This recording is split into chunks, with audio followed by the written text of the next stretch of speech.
মাত্র ১ কাপ ময়দা দিয়ে আজকে বানালাম চাউমিন। আর বিশ্বাস করেন এটা এতটাই সুন্দর হয়েছিল খেতে, কেউ তো বিশ্বাসই করবে না যে এটা বাইরে থেকে কেনা নয়, বাড়িতেই তৈরি করা, তাও আবার ১ কাপ ময়দা দিয়ে। সবাই তো প্রায় অবাকই হয়ে যাবে এটা দেখে। তো চলুন আজকের এই সুন্দর ব্লগটি শুরু করা যাক।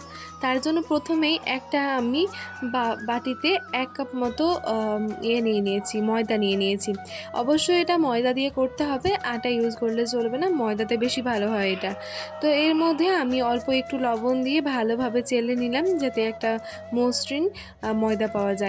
তো এখানে দেখুন চালা নেওয়া হয়ে গেছে। এবার এর মধ্যে একটু সাদা তেল আমি অ্যাড করে নিচ্ছি। তো সেটা দিয়ে দেওয়ার পরে ভালোভাবে এটাকে মিশিয়ে নিব তেলের সঙ্গে। তারপরে এর মধ্যে অল্প অল্প করে জল অ্যাড করব। তো জলটা অবশ্যই একটু গরম লাগবে, মানে হালকা গরম জল এর মধ্যে আস্তে আস্তে অ্যাড করে মেশাতে হবে। তো এর মধ্যে ১ চামচা মতো দিয়ে দিচ্ছি কর্নফ্লাওয়ার। এটা প্রথমে দিলেও হয়ে যেত, কিন্তু আমি এখানে একটু পরে দিয়েছি। তো এবার সেটা দিয়ে দেওয়ার পরে ভালোভাবে এটার সঙ্গে মিশিয়ে নিলাম। তো দেখুন এটা হচ্ছে যে এবার একটু মথে নিচ্ছি। মথে নিলে কি হয়, এই স্বাদটা ভালো আসে আর খেতেও বেশ ভালো হয় আর নরম নরম হয়। তো দেখুন এই রকম এটা হবে, নরমটা দেখিয়ে দিলাম কেমন হবে। এবার এটাকে আমি ২ ভাগে ভাগ করে নিলাম। তো ২টার মধ্যে একটা নিয়েছি, আমি সুন্দরভাবে গোল করে নিয়েছি হাতের সাহায্যে। এবার এটাকে অল্প ময়দা দিয়ে আমি সুন্দরভাবে বড় করে একটা রুটি বেলে নিব।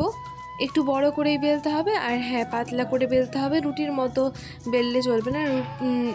এই রুটিটা একটু বড় করে আর পাতলা করে বেলে নিতে হবে। চলুন আপনাদেরকে একটু দেখিয়ে দেই। তো চলেন আপনাদেরকে এবার দেখায় আমার এই সুন্দর রুটিটা কেমনভাবে বেলেছি। দেখুন তো মানচিত্রটা কত সুন্দর হয়েছে। এই মানচিত্র যে কোন দেশের মানচিত্র আমি ঠিক নিজেও জানি না, আপনারা জানলে বলবেন কমেন্টে প্লিজ। আমার তো মনে হয় না যে এই পৃথিবীর গ্রহের মধ্যে এরকম মানচিত্র রয়েছে, অন্য গ্রহে থাকতে পারে হয়তোবা। তো দেখুন এখন আমি এটাকে সুন্দরভাবে একটা ছুরির সাহায্যে কাটবো। তো দেখুন এরকম একটা বড় সাইজের ছুরি নিয়ে নিয়েছি। তো এবার ছুরির সাহায্যে আমি কেটে নিচ্ছি, আপনারা যে কোনো ছুরি নিলেই চলবে। তো এবার সেই ছুরিটা দিয়ে আমি লম্বা লম্বা করে কেটে নিব।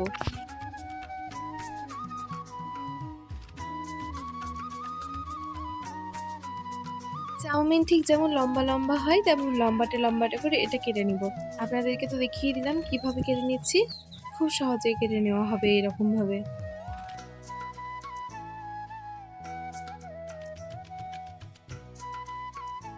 তো দেখুন কি সুন্দরভাবে লম্বা লম্বা করে আমি এগুলোকে কেটে নিয়েছি। এবার এটা একটা প্লেটে আমি সরিয়ে সরিয়ে রেখে দিচ্ছি। দেখুন সবগুলোই কি সুন্দরভাবে কেটে নেওয়া হয়ে গেছে। তো সবগুলোই দেখুন কত সুন্দরভাবে কেটে নিয়েছি, দেখতে কতটা আকর্ষণীয় লাগছে। তো এখন আমি একটা পাত্র গ্যাসে বসিয়ে দিলাম, তাতে জল দিয়ে জলটা সুন্দরভাবে ফুটে উঠতে দেব। তো এখন একটু ঢেকে দিচ্ছি। তো দেখুন আস্তে আস্তে এটা ফুটে উঠতে শুরু করেছে। এবার এর মধ্যে সাদা তেল দিয়ে দিব। এখানে ওই ১ চামচা মতো সাদা তেল অ্যাড করে দিচ্ছি। এবার ওর মধ্যে এই চাউমিনগুলো আলতো আলতোভাবে দিয়ে দিব। বেশি চাপবো না, চেপে দিলে কি হবে ওইগুলো জয়েন্ট হয়ে যাবে আবারও। তো আলতো হাতে এটাকে দিয়ে দিচ্ছি। আর জলে তেল দেওয়ার কারণ হচ্ছে গায়ে গায়ে লেগে যাবে না। তো এবার একদম হালকা হালকাভাবে আমি ভেতর ভেতর থেকে একটু নাড়িয়ে দিচ্ছি, তাহলে ভেতরে মানে তলাতে লেগে যাবে না। তো এটাকে একটু ঢেকে দিব। আর হ্যাঁ, ১০ মিনিট মতো এটাকে এইভাবেই ফুটতে দেব। আর ১০ মিনিটের মধ্যে অবশ্যই একবার করে নাড়িয়ে নাড়িয়ে দিতে হবে।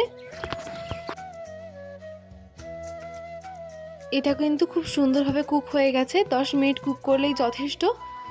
তো কি সুন্দরভাবে হয়ে গেছে দেখুন, আমি মাঝে মধ্যে একটু একটু করে নাড়িয়ে দিয়েছিলাম। এবার এটা ছাঁকনির সাহায্যে ভালোভাবে জলটা ঝরিয়ে নিয়ে আমি তুলে নিব। তো এটা ফুটো পাত্রের মধ্যে দিয়ে নিচ্ছি। আর ফুটো পাত্রের মধ্যে দিলে কি হবে, অতিরিক্ত জলটা নেমে যাবে। তো ওটা আমি ঠান্ডা হতে দিয়েছিলাম, আর এই মধ্যে স্নানটা করে নিয়েছিলাম। স্নান করতে করতে ওটা একদম সুন্দরভাবে ঠান্ডা হয়ে গেছিলো। আর ঠান্ডা হলে কিন্তু একদম ঝরঝরে হয়ে যাবে, আর এটা ভাজার সময় বেশি ভালো হবে। তো দেখুন কি সুন্দরভাবে ঝরঝরে হয়ে গেছে। এবার এটা আমি সুন্দরভাবে রান্না করব। তো দেখুন একটা কড়াইতে আমি সাদা তেল পরিমাণ মতো দিয়ে দিলাম। তো এবার এর মধ্যে পেঁয়াজ কুচি আর কাঁচা লঙ্কা কুচি দিয়ে দিব। দিয়ে এটাকে একটু হালকাভাবে নাড়িয়ে ঝাড়িয়ে নিব। অল্প একটু লাল বর্ণের হয়ে আসলে এর মধ্যে হলুদ গুঁড়ো দিব। হলুদ গুঁড়ো দিয়ে একটু নাড়িয়ে চাড়িয়ে নিব। তো এর মধ্যে অল্প একটু লবণ দিলাম। লবণটা একটু ভেবে চিন্তে দেবেন, তার কারণ ময়দাতে প্রথমেই লবণ দেওয়া হয়েছিল। তো সেই মতো আপনারা একটু আন্দাজ মতো এখানে দিয়ে দিবেন লবণটা। তারপরে একটু নাড়িয়ে নিলাম আবারও। তারপরে চাউমিনটা এর মধ্যে দিয়ে দিব। কত সোজা তাই না? তো দেখুন চাউমিনটা দিয়ে নিলাম। এটাকে নাড়াবো, মানে চাউমিনের সঙ্গে মশলাটাকে ভালোভাবে মিশিয়ে নিব, গায়ে গায়ে লাগিয়ে নিব। তো এবার এর মধ্যে একটু মিক্সড মশলা দিয়ে দিচ্ছি। বাড়িতে যে মিক্সড মশলা থাকে সেই মশলাটা এর মধ্যে দিয়ে দিবেন। এবার আবারও এটাকে একটু নাড়িয়ে নেবেন। তো এবার এর মধ্যে আমি অল্প একটু কাশ্মীরি লঙ্কা গুঁড়ো অ্যাড করছি।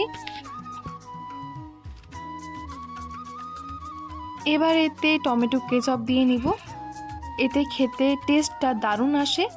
তো এখানে একটু টমেটো কেচাপ দিয়ে নেবেন। তারপরে আবারও এটাকে নাড়িয়ে চাড়িয়ে একটু ভালোভাবে মিশিয়ে নেবেন। এটা ঠিক নামানোর আগে পর্যায়ে দিবেন, তাহলে স্বাদটা ভালো আসবে।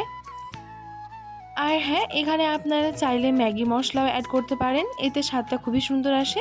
আমার হাতের কাছে ছিল না, তার জন্য আমি দেইনি, কিন্তু ওটা দিলে বেশ স্বাদটা আসে। তা না দিলেও কোনো সমস্যা নেই, কারণ স্বাদ তো স্বাদই হয়, দারুণ লাগবে। তো ঠিক নামানোর আগে আমি এর মধ্যে দিয়ে দিচ্ছি একটু লেবুর রস দিয়ে ভালোভাবে একটু নাড়িয়ে চাড়িয়ে নিব।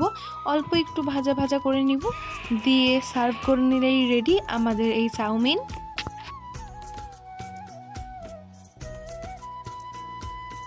তো শুধু আপনারা দেখেন, মানে শুধু ওয়াও আর ওয়াও আর ওয়াও এটাই বলতে ইচ্ছা করছে, কারণ এটা এতটাই আকর্ষণীয় হয়েছিল দেখতে, আর তেমনই খেতেও সুন্দর হয়েছিল। মানে দেখতে না যতটা সুন্দর, তার থেকে বেশি সুন্দর হয়েছিল খেতে। সত্যি বলছি, আপনারা এইভাবে করে দেখবেন, তাহলেই বুঝতে পারবেন। আমার কথা যদি না বিশ্বাস হয় তাহলে অবশ্যই করে দেখবেন।